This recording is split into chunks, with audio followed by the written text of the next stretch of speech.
Utah's #1 news station. This is 2 News at 5. Well, anytime we have wind and then fire and then unburned fuel and then homes, it's going to be a very big concern. Wind-whipped flames crawl closer to homes in Utah County, forcing the evacuation of more than 1,000 people. Good evening. Thanks so much for being with us for 2 News at 5. We do continue our breaking news coverage of the dump fire in Saratoga Springs. Yeah, we're going to start off with the most pertinent information on this blaze. Here's a map of the affected areas where the fire is burning. You'll see it there marked by the flames. That red area, the red shaded area there, is the evacuation area so far. The evacuation center has been set up at Westlake High School. We want to give you some bullet points now of the most pertinent information. This fire is being called the dump fire. It started yesterday, June 21st. More than 1,000 people have so far been evacuated. The flames have charred about 4,000 acres of land. Right now, the blaze is 20% contained. The cause of this fire is shooting related. Someone out there doing target practice. For real-time updates on Twitter, you can follow @UtahWildfire and search for the hashtag dumpfire. All right, we do have team coverage for you of the dump fire today. Roxanne Bayanuku with the very latest on the blaze and the efforts to fight the flames. And Brian Malahi is covering the evacuations for us. And Roxanne, let's begin with you today. What's the latest? We just got an update as to how many people have been evacuated. Now, these numbers are coming from the city. I talked to the Division of Forestry. It's not their numbers. They're not sure how these were calculated. But what we're being told by the city, by both Eagle Mountain and Saratoga Springs, is that as many as 9,000 people could be evacuated from their homes right now. About 2,000 of those people, or 2,000 homes rather, coming from Saratoga Springs and about 300 from Eagle Mountain. That's a huge number of people, and none of those people will be allowed to return to their homes tonight. The wind and the fire dangers are just too extreme, and the decision has been made. Those people will not be allowed back into their homes. Let me give you a look at what we're looking at this point. Thick haze still seems to blanket the entire area. The fire has been moving laterally across the mountain, coming to within a half mile of homes, but moving sideways and instead of moving toward those homes. And that's been a little bit of a help, but it's also put new homes at risk as it seems to travel across in that lateral direction. It's a level 2 emergency response right now from the state. That's brought in some more technical expertise, some more sophisticated help. We've seen wildfire seasons in Utah. We have a little bit of a problem with our transmission from Roxanne. We do want to remind you the governor's getting ready to speak and talk about this fire. Probably won't just talk about this blaze, but he'll probably have a warning for state residents all across Utah about these dry conditions and the winds. Of course, the winds have been pushing the flames closer to homes today. That's right. We want to go to our other element of our top story now. Thousands of people have been evacuated from that fire area, as Roxanne mentioned. Brian Malahi picks up the story from there. He's live in Saratoga Springs. Brian, I bet the key question, when can these people go home? They're probably all wondering that right now. Well, the Red Cross was telling us just moments ago that that decision was still being made. But then the Red Cross heard from a law enforcement official informing the organization that nobody's going to be allowed back into their homes in Saratoga Springs. So that appears to be the situation. Some of those folks may need shelter tonight. So the Red Cross says it's standing by to determine how many people need help and where to put them. All right, Brian, we're going to come back to you and your story here in just a minute, but we mentioned that Governor Herbert would be speaking about this wildfire, and we understand that he's about ready to. Size and scope.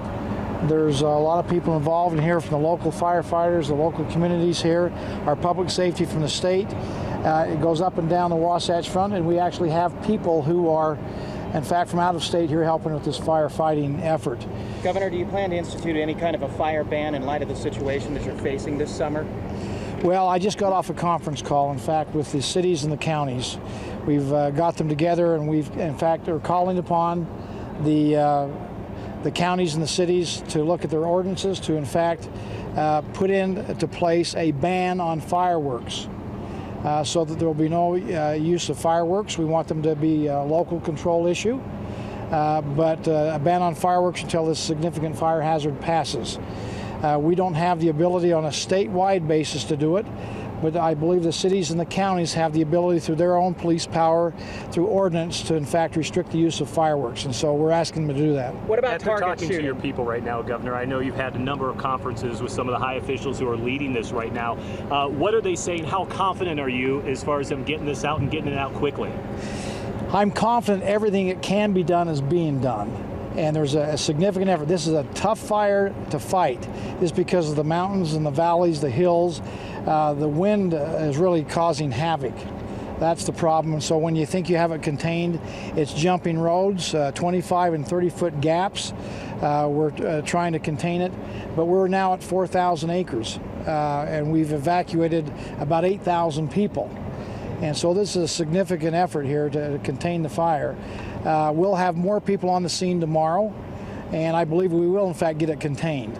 But it's going to take a significant effort to get it contained, and it's still a challenge now, which is minimally contained now. Governor, do you plan to institute any kind of restrictions on target shooting? A lot of fires have been started by that, and there's been a lot of questions about that. Well, a lot of the problem we have out here is just a lack of common sense. Now is not a good time to take your guns outside and start shooting into, cheatgrass that's dry and tinder-like. And so we're calling upon the people of Utah to kind of self-regulate themselves with a little common sense. We have indoor ranges. If you want to go out and target shoot, go to an indoor range. Don't go outdoors and do it. Again, we're going to ask the local cities and counties to take a look at their ordinances and to, in fact, enforce what they can. And we ask the people of Utah to be a little smarter in how they use their firearms. What if any federal help are you asking for? What federal help might already be on its way? We are signing a declaration for asking requests from FEMA for disaster relief and help. They match funds at 75%, so we'll get some relief here and help in some of the costs in fighting this. It's really an all hands on deck with local communities, cities, the counties, the state, the BLM, the Department of Interior, and United Firefighters efforts. So we're not leaving any stone unturned. We're doing everything we can to get this contained. Governor, do you think state and county and local agencies should have the right to ban target shooting? I think local control, common sense ought to be prevailing here. And if we've got laws that are getting in the way, they need to be visited and taken a look at and see if they ought to be changed and modified. Would you call a special session of the legislature for that purpose? I may. We'll take a look at this. I've asked the League of Cities and Towns to give me some recommendations as far as what they think are appropriate ordinances. If we have inappropriate ordinances in place, legislation. The same with the Utah Association of Counties. I've talked with some of the sheriffs. There's concerns out there that they, in fact, are restricted in their ability to go out there and restrict the use of firearms by state legislation in what they would describe as a nonsensical way. So if that's the case, we need to take a look at the legislation. Is there any reason for any of the residents in this general area to be fearful at this point? I think they need to be cautious. I don't know if there's any need for undue fear. It may be a while before they're allowed to come back in. We've evacuated about 7 or 8 different communities here in Saratoga Springs and Eagle Mountain. I think we're getting a handle on the fire to protect property. We've evacuated to protect people. We would like to, in fact, invite people not to come out here. I know there's a curiosity factor where they want to come out here and kind of look at the fire and what's taking place, but that's getting in the way of those who are trying to control the fire. So volunteer efforts are appreciated. We already have people stepping up, churches, faith-based organizations, the business community, neighbors helping out. And there's going to be a need for help. Some of our schools will be used as an evacuation site, maybe some of the churches. That's yet to be determined. That's an ongoing work in progress right now. But I think at the end of the day, we'll protect the properties. And hopefully by tomorrow, we'll be able to have people start going back into their homes. So at this point, the briefing you've been given is that properties are not at least in imminent danger to where there's flames right up against our house. I don't know of any homes that are in imminent danger. We do have concerns about power outage, whether we'll have full power or brownouts. We're concerned about the aftermath of watershed. And again, when some of the foliage burns, we can then have in this fall or the next spring, we could have, in fact, floods and mudslides. So it's not just today, it's tomorrow and the impacts that this fire will have on the surrounding community. So this is a significant issue, and it has many different aspects of it that we're trying to address. Governor, are there any other restrictions being considered for this summer, especially the drought conditions that we were briefed on earlier today and what's expected in the months to come? Well, the fireworks are the one that comes to mind the most. And it's not so much inside the cities as it is upon the interface on the foothills. And again, it's just a matter of common sense. I mean, all of us know that when we have dry conditions, we ought not to be out there playing with fire or using some kind of firearm or target shooting or whatever out there that's going to maybe get away from us. So again, we're just asking the people to use a little common sense. We've had 400 fires already this year, and we're just getting started in the fire season. 380 of them are human caused. Well, that's silly. But we can do better than that as Utahns. And it's not a matter of just having a law in place to make us do things. It's a matter of just using common sense. Governor, thank you very much. Thank you, Governor. Well, you've been listening in to Governor Gary Herbert speaking to the media about the current fire, the dump fire. A couple of quick notes here. The governor saying he's calling on cities and counties to enact ordinances that may ban fireworks. He says he cannot do it on a state level. He's asking each individual small town and city to maybe do its own to protect during this high fire danger time that we're in. He also discussed briefly saying that it's never too early to get the wheels in motion for help. He has submitted some applications to FEMA for some disaster relief. And Sean, I guess the most interesting thing is a little bit of a scolding for the people of Utah. Common sense. Use your heads out there. Don't, we're in a really, really dry time, and any little spark could start a major fire, and that's what we have here with a lot of people being inconvenienced today. He told us, he updated some numbers, confirmed some numbers. 8,000 people at this point have been evacuated. We want to go back to Brian Malahy, who has more on that angle of the story. And Brian, that's a pretty significant number. Yeah, and I understand from the Red Cross, they came up to me just while the governor was speaking, saying that this will be a shelter here tonight at Westlake High School. 100 cots are being brought in, more to come. This is where some of the evacuees have been spending the day, and they're trying to make the best of it. It was getting darker, and then, like I said, the ash coming out of the sky, that was kind of odd. Sandy Bastian, 2 News viewer, has seen the stories of wildfires and evacuations. You never think it's going to be you. Never. But today it was her and her family, husband Don and children Brecca, Brielle, Blake, and Bryce, who had to stay away from their home in an Eagle Mountain subdivision for threat of fire. You were feeling it. Oh, definitely. My lungs, yeah. Coughing? Yes, starting to cough, grabbing. Hard time breathing? Yes. For the kids, this was not entirely a bad day. I think it's kind of cool because we just get to be in here and not doing chores. Blake thinks this is a pretty fun day. Yes. What do you think? It's a fun day because there's free food. Sandy kept a book handy as the Bastions constructed crafts courtesy of nearby Home Depots. The book title, City of Ashes. Well, when we did those interviews not that long ago, the mood may have been a little more lighthearted. Now with the word that people will not be able to go home tonight, perhaps a little more somber mood for some.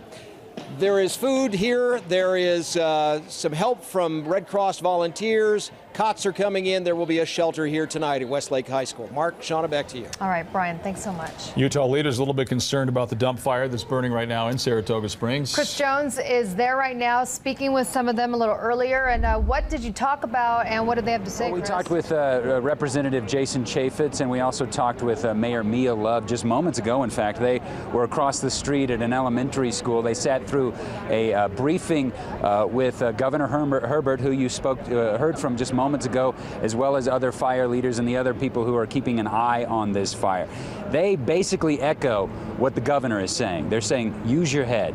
They say this is a middle of a period of time when we've got a lot of dry earth out there, and if you're out there target shooting, the governors and as well as the representative, as well as the mayor, they say you gotta use your head on this one. They also said, the representative did, he said he is in the process of talking to federal officials in Washington to do everything he can to basically cut through some of the red tape that you run into when you deal with the federal government and when you deal with FEMA and when you deal with disaster relief. What they want to do basically is get reimbursed for a lot of the amount of money that they're going to put into this fire. They're hoping to get 75% back on that. We also are understanding from the representative, he's telling us that this is, of course, a concern. He says this is something that he's keeping his eye on. He and the other leaders have been up in the mountains looking at what is going on. They say this is a pretty bad situation. We've looked at it with the truck. Within the 10 minutes we were up in Israel Canyon, we saw smoke. Within 10 minutes there were red hot flames that were pretty high. So you can see the wind is pretty strong, and that doesn't help us at all. We need some common sense. You know, this is not a time to be firing a weapon out in a dry desert where we can have another spark. We have so many resources that are right here on this fire. If they had to fight a second fire, that would be somewhat catastrophic.